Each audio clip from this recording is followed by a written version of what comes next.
Hello, Assalamu alaikum. Welcome to Redesign Engineering.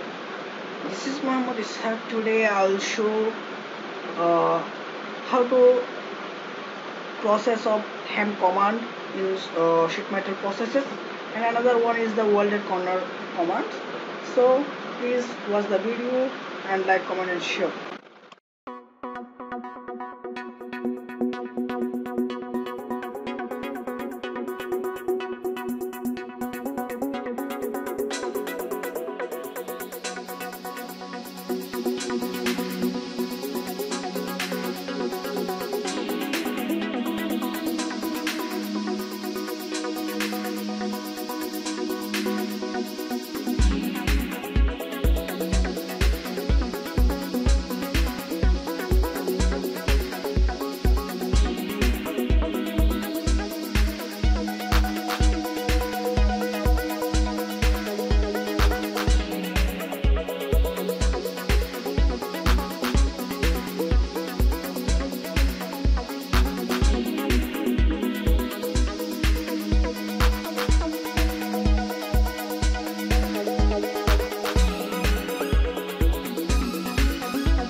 I think you will be benefited. Please subscribe my channel, like, comment, and share.